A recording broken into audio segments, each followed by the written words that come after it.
button and put thumbs up, like it, and subscribe all that. Hi everyone! Hi guys! We're making again another budget-friendly food. Perfect for the quarantine period and all throughout the year.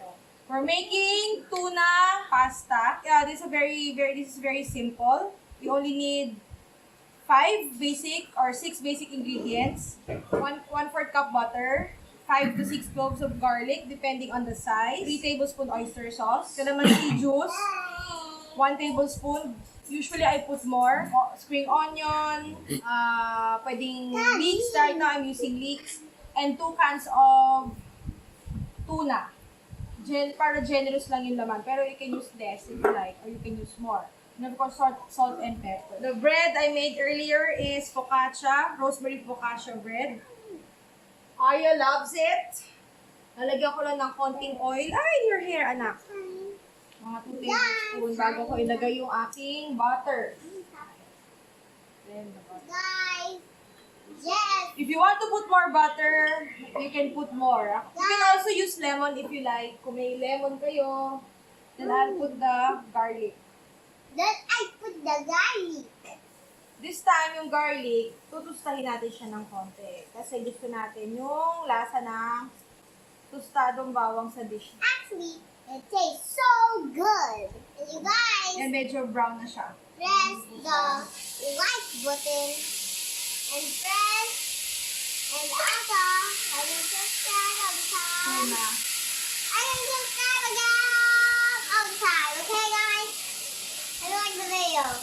Don't forget to remove yung laurel ha, kasi may laurel siya, nakaka-choke to sa kan. And of course, yung bukod dito, I forgot to mention nga pala, I already pre-cooked the noodles according to packaging. So this is 450 grams of noodles. Where they are. It's okay. Then we'll put the oyster sauce. Yeah, it's okay. Actually, Itong luto na to parang medyo Asian siya. That's Medyo what Asian. I love. So sounds so good, mommy. And then I'll put the tuna oil here. Pag nasutay mo na mabuti yung ating tuna. Guys, Okay. I'm so smart, and you know, I love doing smart tutorials. Don't forget to cook your noodles with a little generous amount of salt Yeah. para mas may flavor na yung noodles natin bago natin siya gamitin dito. Yeah. I put pepper. Look at that. That smells so good. Hindi muna ako maglalagay ng salt kasi I don't know kung okay na yung lasa niya. Baka okay na. So, huwag nyo din kalimutan tikman. Guys, I'm not on video because I never be in video. Okay, good. That's enough. Thank you. Welcome. Dahil light yung ginamit ko na tuna, medyo nagay ko na yung calamansi. Put a little bit of sourness to our food. Our sauce. Tapos, yung ating noodle, ito-toast ko lang dito. Look at the shape as a ball. It was inside in the ball, so that's why it shaped like a ball. Wow. Yeah, now we have a YouTube. Don't touch that. And We then, never had a you put the YouTube. leeks. We never had. Mom. Okay, you do it. Okay. Clean. Okay. Oh, careful. Enough. That's because it's hot. That's why I did that. Yan, luto na siya. Ganun lang siya kadali. Ngayon, ipi-plating ko na siya. If you find it a little bit too dry, you can put extra olive oil or extra butter or extra cooking oil. Pwede din naman. Hi, Mom. Sarap. Lutong ka, naririnig nyo ba yun? How?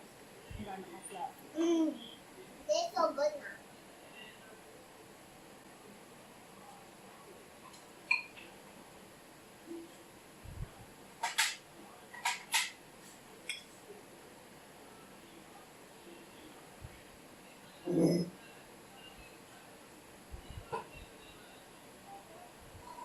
Of course, calamansi.